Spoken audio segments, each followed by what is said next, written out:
네, 여러분 안녕하세요. 빅뉴스 시간입니다. 이 시간은 언제나 그렇듯 MTN 머니투데이 방송 이항영 전문위원님과 함께합니다. 어서 오세요. 네, 안녕하세요. 이항영입니다. 네. 이 일주일 사이에 많은 뉴스들이 나왔습니다. 네네. 일단 뭐 빅테크들의 실적 발표는 쭉 다 이제 지나갔죠. 그러고 네. 나서 지금은 또 CPI, PPI 발표를 앞두고 있는 네네. 상황이에요. 네. 근데 지금 뉴욕 증시가 굉장히 또 혼란스럽습니다. 일단 중소형 은행뿐만 아니라 대형 은행에 대해서도 시각이 좋지 않다 보니까 네네. 지수가 막 흔들리고 있어요. 네네. 이럴 때 사실 우리가 좀 겁에 질려 있는 것도 뭐 이해는 되지만 종목에 한번 집중을 해서 정말 좋은 종목을 잘 발굴한다면 네네. 또 이 위기를 넘길 수 있지 않을까라는 생각이 듭니다. 그래서 오늘 또 세 가지 이슈를 가지고 왔는데요. 첫 번째로 버크셔 해서웨이 얘기를 해보려고 해요. 호실적 덕분에 사상 최고가를 쓰고 있어요. 네. 근데 지금도 싸다라고 얘기를 하고 있더라고요. 앞서 말씀하셨잖아요. 시장이 약간 뭐 위태롭게 생각하시는 분들이 아마 방송 네. 보신 분들 꽤 있을 것 같습니다.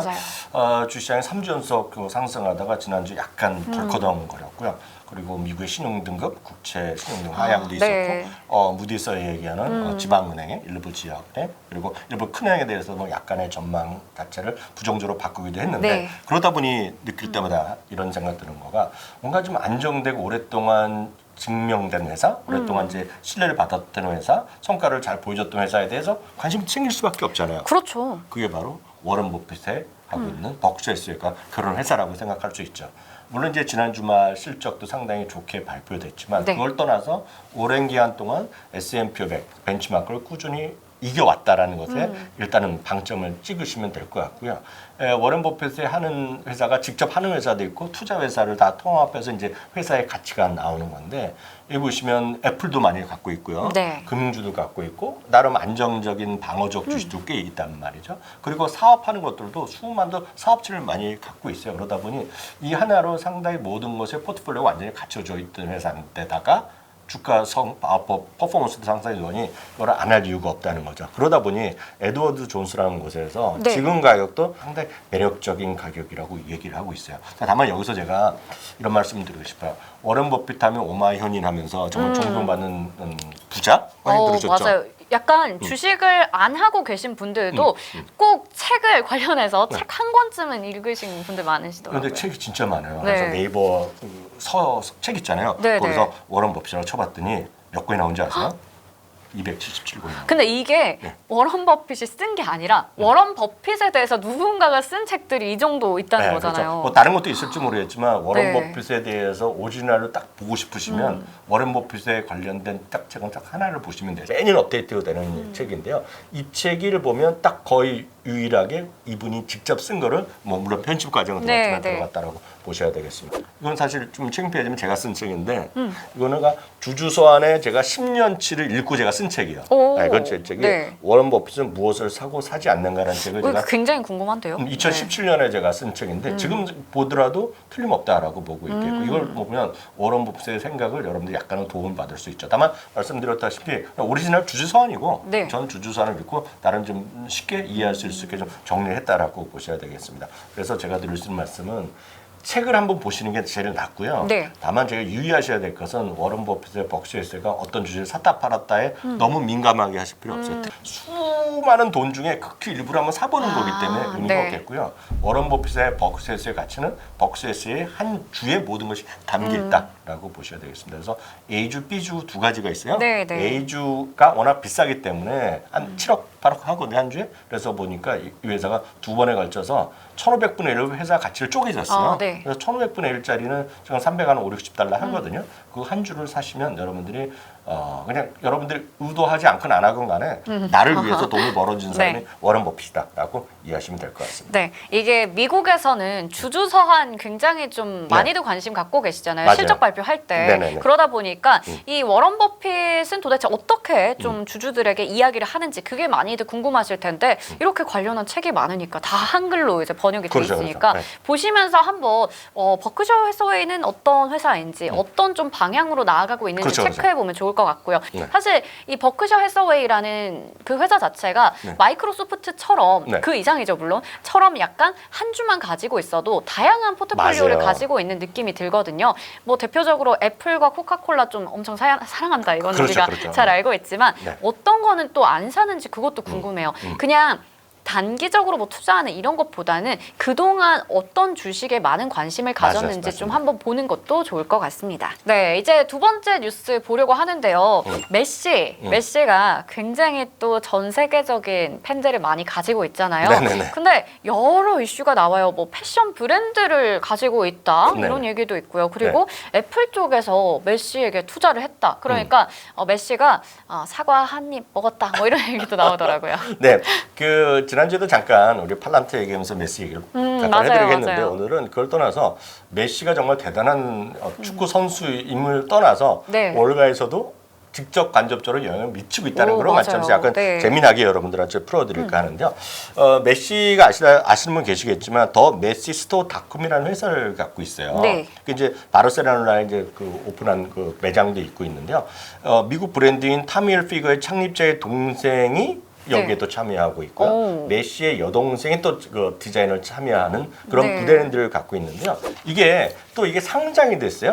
와. 상장됐는데 그게 심볼로 보면 MGOL이라는 심볼로 상장돼 있어요. 서울에 상장했을 때 주가가 급등했다가 다시 그렇네요. 많이 떨어져 네. 있는데 관심 있는 분들은 한번 찾아보시면 와. 좋을 것 같고요. 굉장히 영향력이 크다라는 게 이제 증시까지 영향을 미쳤네요. 그러니까 네. 뭐 주가는 제가 판단을 못 하겠어요. 뭐 제가 그래도 일단 네, 네. 상장했을 때 거의 한 200% 이상 올랐다가 지금은 사실 다시 많이 쭉 많이 내려오게 내려와 됐습니다. 있는데 또 하나가 아디다스도 이제 직간접적인 여과가 있는데 아디다스 운동화를 이제 축구화를 신고 있잖아요. 지금 네. 그리고 많은 이제 후원사로 있기 때문에 이번에 그 메시가 이번에 그 미국을 갔을 때 훨씬 더 애플 TV를 통해서 중계되니까 훨씬 더 많은 사람들이 미국 사람 볼 거란 얘기죠. 맞아요. 그럼 이제 아디다스에 대한 관심도 늘어날 거라 얘기를 하면서 바로 또 일부 증권사에서는 지금 그 아디다스의 투자액은 올리기까지 했어요. 오, 이번에. 와, 메시 파워가 아니, 그러니까요. 아디다스를 또 일으켜 세울 것이다. 네. 주가지 최근에 회복세를 띄고 있어요. 그래서 네. 정말 이것 때문에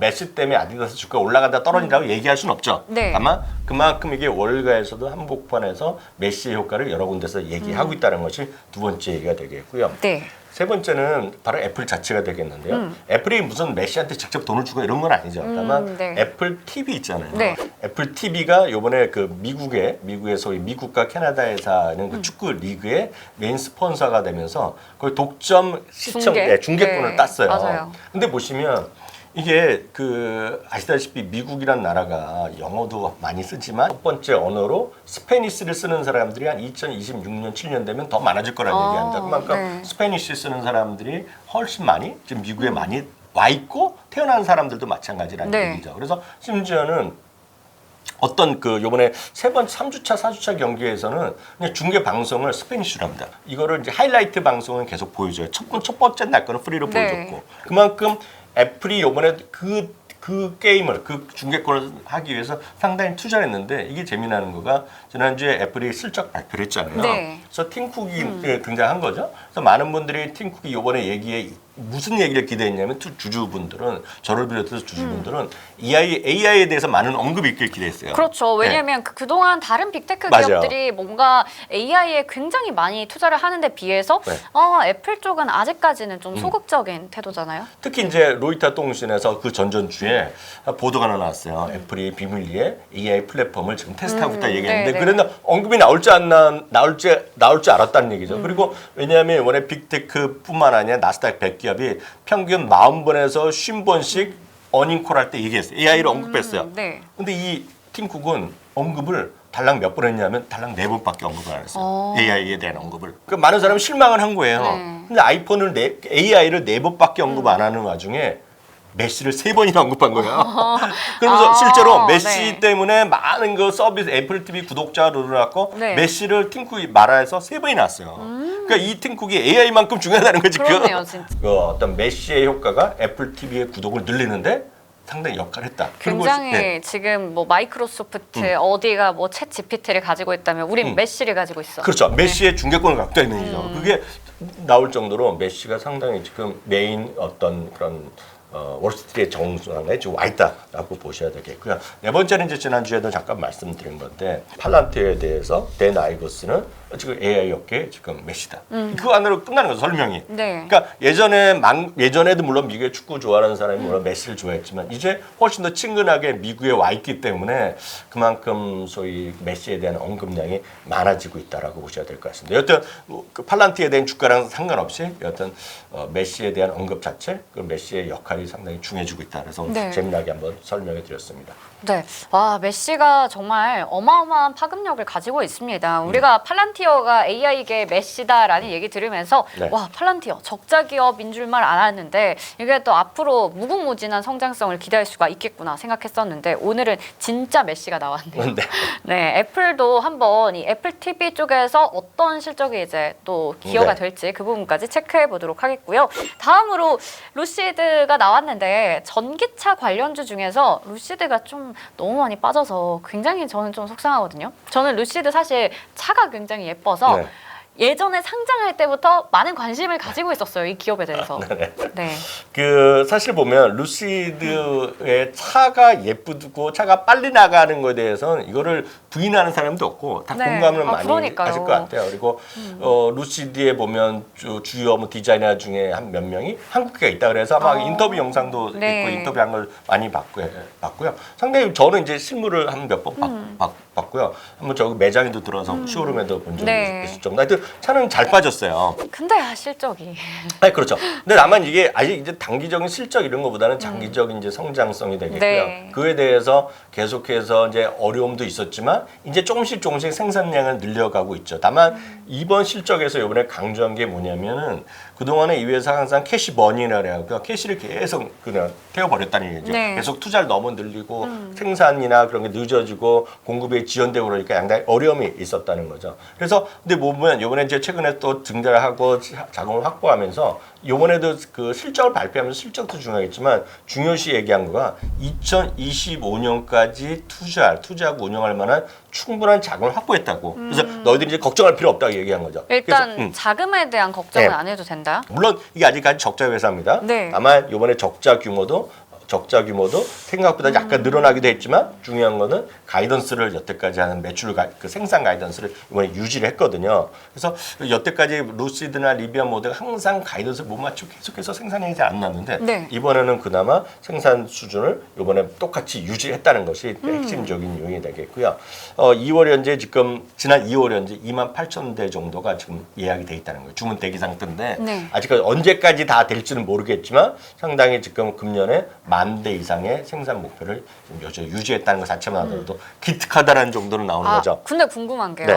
사실 전기차 사시려는 분들이 테슬라 많이 사시잖아요. 네. 그냥 전기차 살 거야 하면 테슬라 그렇죠. 이렇게 가는 루트인데 네. 루시드나 뭐 리비안 이런 선택지들이 있어도 루시드 예쁜 건 알겠어요. 근데 너무 비싼 것 같아서 그렇죠. 이게 잘 팔려야 생산도 생산이지만 잘 팔려야 되는 거 아닌가요? 그러니까 이게 똑같죠. 테슬라가 처음에 나왔을 때 첫 번째 모델은 이제 로드스터라는 게 있었고요. 네. 진짜 이제 대중적으로 나온 건 모델 S거든요. 네. 그래서 지금도 이 루시드 라인은 상당히 비싼데 네. 이들도 마찬가지, 리비안도 마찬가지 저렴이 모델로 가려고 장기적으로 그러는데 아직까지 거기까지 가기에는 아직까지 시간이 상당히 길다. 그래서 이거는 앞으로 상당한 앞으로 갈 길이 멀다라고 보셔야 되겠어요. 네. 다만 꿈을 꾸는 분들은 정말 장기적으로? 장기적으로 꿈을 네. 꾸셔야 되겠다라는 거겠죠. 이건 장단점이 있을 수밖에 없다라고 보셔야 되겠죠. 테슬라가 이렇게 흑자가 돌아서는 데까지 10년 걸렸거든요. 네. 그 다음에 주가는 10배 올라가는 건데 이런 리비안도 마찬가지, 루시도 마찬가지, 다른 수많은 전기차가 아직 적자지만 꿈과 희망을 갖고 있는 분은 많이 있다라고 보셔야 되겠습니다. 네. 루시드가 앞으로 좀 어떻게 또 우리에게 성장성을 보여줄지 그 부분도 좀 기대가 됩니다. 오늘 이렇게 해서 저희가 총 3가지 뉴스를 다뤄봤는데 제 생각엔 참 어디서도 볼 수 없는 그렇죠. 그런 빅뉴스 3종 세트가 아니었나라는 생각이 듭니다. 저희 주말 동안 또 뉴스 많이 수집해서 다음 주에도 빅뉴스 시간에 좋은 이야기들 전해드리도록 하겠습니다. 오늘 시간 마무리 지어보겠고요. 다음 주에 다시 인사드릴게요. 안녕.